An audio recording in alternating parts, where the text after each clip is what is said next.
Hello guys, आज की इस वीडियो में हम लोग क्लास 12th के subject English chapter the red trap से ऑब्जेक्टिव सब्जेक्टिव एमसीक्यू क्वेश्चन को देखेंगे। तो चलिए वीडियो को शुरू करते हैं।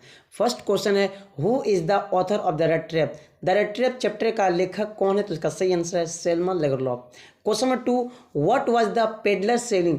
पेडलर क्या सेल कर रहे थे? तो इसका सही आंसर है he was selling small rat traps. वो छोटे छोटे चूहेदानियाँ बनाकर बेचा करते थे। Question number 3, what was he used to doing it all time. वो पुराने समय क्या काम किया करते थे? तो इसका सही answer he used to steal it all time. वो छोटी मोटी चोरियां करते थे, ये चूहेदानी बेचते थे और इससे गुजारा नहीं हो पाता, जिस कारण भिखारी भी मांगते और कभी कभी छोटी मोटी चोरियां भी कर लिया करते थे। कौन? Peddler. Question number 4, what was the business of the peddler. Peddler का व्यापार क्या था, बिजनेस का था? इसको सही आंसर है he was selling red traps. इसका चूहेदानी का बिजनेस था, वो बेचा करते थे। Question number 5, how was the peddler managing his life. Peddler अपने लाइफ को कैसे मैनेज कर रहे थे? तो इसका सही आंसर है, तो इसका राइट आंसर है he was managing his life through selling red traps. Red traps को बेचकर अपने लाइफ को मैनेज करते थे, जीवन यापन करते थे। Question number 6, what was the peddler wearing. Peddler ने क्या पहने थे? तो इसका सही answer the peddler was wearing ragged clothes. वो गंदी कुचेली कपड़े पहने हुए थे। Question number 7, did he look healthy. क्या वो स्वस्थ दिख रहे थे? कौन? पेडलर। नहीं, बिल्कुल नहीं दिख रहे थे। No, he has no healthy. Question number 8, who is the vagabond in the red trap. तो वगाबोंड यानी कि घुमक्कड़ होता है, इसका अर्थ होता है घुमक्कड़। वगाबोंड का अर्थ होता है घुमक्कड़। कौन थे? तो इसका सही आंसर है the peddler is the vagabond. इस चैप्टर में पेडलर क्या है? घुमक्कड़ है। Question 9, what is the meaning of vagrant in the red traps. Vagrant का अर्थ होता है जिप्सी, नोमेंट एंड वंडर। ये घुमक्कड़ खाना बदोस्त को बोलते हैं vagrant. Question number 10, what does it mean the world is the red trap. इसका क्या मतलब है कि दुनिया एक चूहेदानी के समान है? रेड ट्रैप मेकर ने सब क्यों बोला था? तो इसका सही आंसर है it means the world cheats on everyone. हर एक व्यक्ति एक दूसरे को धोखा देने में लगा है, चीट करने में लगा है, इसलिए दुनिया बोला है। जो इंसान लालच में आएगा वो इस धोखे के जाल में फंस जाएगा, इस चूहेदाने में फंस जाएगा। Question number 11, the world had never been very kind to him, what does it mean. उसने रेड ट्रैप मेकर ने ऐसा क्यों बोला कि मेरे साथ दुनिया दयालु नहीं है? इसका सही आंसर है the world never cried for nomad. कि दुनिया खाना बदोश के साथ बिल्कुल नहीं है। Question number 12, what was the peddler searching for in the evening. शाम में वो क्या ढूंढ रहे थे? तो उसका सही answer he was searching for a shelter during the night. काम करने के लिए आश्रम, वो जगह ढूंढ रहे थे। कब? शाम के समय में। Question number 13, what did the peddler see by the road side. Road side में क्या देखते हैं? तो इसका सही आंसर है he saw an empty cottage on the road side.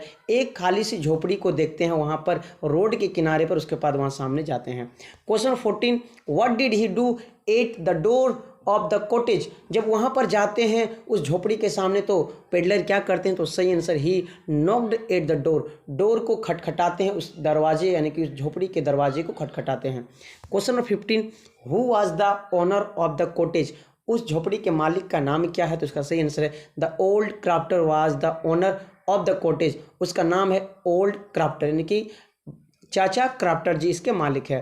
Question number 16, why did the owner of the cottage welcome the peddler. झोपड़ी के मालिक ने इसको वेलकम क्यों किया? पेडलर को स्वागत क्यों किया था? इसका सही आंसर है the owner welcome the stranger as a company. एक कंपनी के रूप में इसको वेलकम करते हैं क्योंकि ये रेड ट्रैप मेकर है और इसका जो क्राफ्टर अंकल है उसका कोई भी वहाँ पर रहने वाला नहीं, बेचारा अकेले जीवन यापन करते थे, इसलिए चाहते थे कि अपने मन की बातें दूसरे के साथ शेयर कर सकें, इसलिए उसको बहुत ही पोलाइट होकर वेलकम करते। Question 17, what did he serve to the stranger during the night. Night case में उसको क्या खाना परोसा गया? तो नबी के पास पेडलर को। तो सही आंसर है ही सर्व हिज फूड, खाने के लिए भोजन दिए, एंड तंबाकू। What did the owner play with the guest. उस ओनर यानी कि क्राफ्टर अंकल ने उस पेडलर के साथ क्या खेल खेला? तो इसका सही आंसर है कौन सा खेल खेले? तो the owner played card and mjolis with the stranger, यानी कि एक ताश के पत्ते के साथ खेल खेला और एक प्ले है मोजिल्स जो इसके साथ दोनों खेलें। Question 19, how did the owner behave with the guest. उस झोपड़ी के मालिक क्राफ्टर ने इसके साथ क्या बिहेव किया, कैसा बर्ताव किया? तो बहुत ही अच्छे बर्ताव करते हैं। इसका सही आंसर है he behaved politely with his guest and welcome him.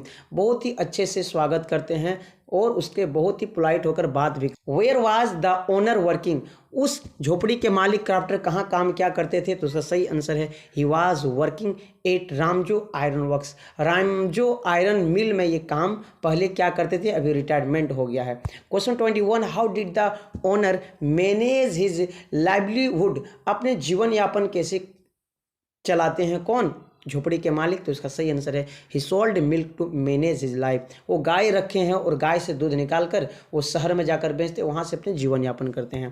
Question 22, how much did he earn from selling the milk, वो लास्ट मंथ ही कमाए थे। ही अर्नड 30 कॉर्नर्स, 30 कॉर्नर्स पैसे कमाए से, जो 10-10 कॉर्नर्स का एक बटुआ में भरकर खिड़की के पास टांग कर रखे। What did the stranger do with the leather पोच, उस लेदर पोच में जो पैसा रखे थे, तो उस स्ट्रेंजर अजनबी जिसको बोलते हैं पेडलर ने क्या किया, उसको खिड़की को तोड़कर निकाल लेते हैं पैसे और उसको फिर वहीं लटका देते हैं। Question 24, where did the crafter keep the pouch of money, crafter ने अपने पैसा को कहाँ रखे, कहाँ पर लटका कर? तो क्राफ्टर ने अपने पैसा को उस पोच के भर कर खिड़की में टांग देते हैं। सही आंसर है ही कीप्ड द पोच इन द विंडो, खिड़की में टांग देते हैं। Question 25, who was the crafter, crafter कौन? द मैन, वह एक आदमी था जो कहाँ काम करते थे? वर्किंग इन रामजो आयरन वर्क्स, यानी कि आयरन मिल में जो पहले काम क्या करते थे रामजो इलाके में। Question 26, what did the both do in the morning, वो दोनों सुबह क्या किए? तो they both went out of the house, दोनों घर से बाहर निकलते सुबह। Question 27, what did the crafter do with the door in the morning, सुबह को क्राफ्टर डोर को क्या करते हैं? आंसर है he locked the door and went to milk the cow, वो डोर को लॉक करते हैं और गाय से दूध निकालने के लिए चलते हैं। Question 28, what did the red trap peddler do in the morning, red trap ने सुबह सुबह क्या किया? तो इसका सही आंसर है he got up and went out, वो सुबह को जल्दी उठा और बाहर निकल। 29, what did the peddler do after smashing the window, खिड़की को तोड़ने के बाद वो क्या करते हैं? तो he looked out the money after smashing the window. Peddler उस खिड़की को तोड़ते हैं, उसके बाद वहाँ से बटुआ को निकाल कर पैसे सब निकाल लेते हैं और फिर वापस भाग जाते हैं और भागते हुए रास्ते को डाइवर्ट करके जंगल की ओर निकल जाते हैं और वहाँ पर वो ब्लैक स्मिथ यानी कि रामजो आयरन वर्क्स में जाकर के रात को स्टे करते हैं। उसके बाद एडला उसको ले जाते हैं अपने घर। Question 30, who is the author of the red trap, इस कहानी का लेखक का नाम क्या है? इसका नीचे कमेंट बॉक्स में आपको आंसर बताना है। Question number 32, what was the peddler selling, peddler क्या सेल कर रहे थे? इसका भी आंसर आपको नीचे कमेंट बॉक्स में बताना है। हु वाज एडला, एडला कौन थी? तो Edla was the daughter of iron master, iron master की बेटी कौन थी? एडला थी। अब हम लोग लॉन्ग टाइप क्वेश्चन आंसर को देखते हैं इस चैप्टर से, तो चलिए शुरू करते हैं। Right the character sketch of the red trap, इसका राइट आंसर है the peddler was a very poor man, वो बहुत ही गरीब आदमी थे। ही वाज अ बेगर, वही भिखारी भी थे। ही वाज अ थिप, और एक चोर भी थे क्योंकि छोटी मोटी चोरियां भी करते थे ये। He saw an empty cottage on the road side, road के किनारे पर एक झोपड़ी देखते हैं। The old crofter was the owner of the cottage, crofter uncle इस कॉटेज का मालिक होते, इस झोपड़ी के मालिक होते। He served him food and तंबाकू, क्राफ्टर अंकल पेडलर को खाना परोसते हैं, उसके बाद तंबाकू देते हैं। Crofter was working at Ramsjo iron works, crofter uncle पहले काम कर चुके हैं रामजो के आयरन वर्क्स में, आयरन मिल में। He went to the master blacksmith at Ramsjo iron works, उसके बाद पेडलर कहाँ चल जाते हैं? रामजो आयरन मिल्स में चल जाते हैं। The name of the iron master daughter is Edla, iron master की बेटी के नाम एडला थी। The red trap written by Selma Lagerlof, rat trap chapter को लिखने वाले का नाम है Selma Lagerlof. The story begins with a rat trap peddler, he learn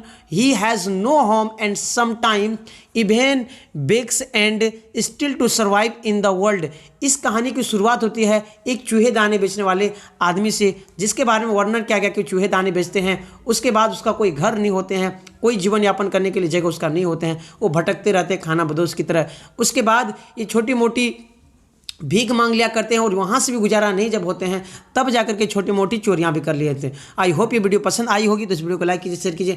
मिलते हैं किसी नई वीडियो में नई टॉपिक के साथ, तब तक के लिए पढ़िए और आगे बढ़िए।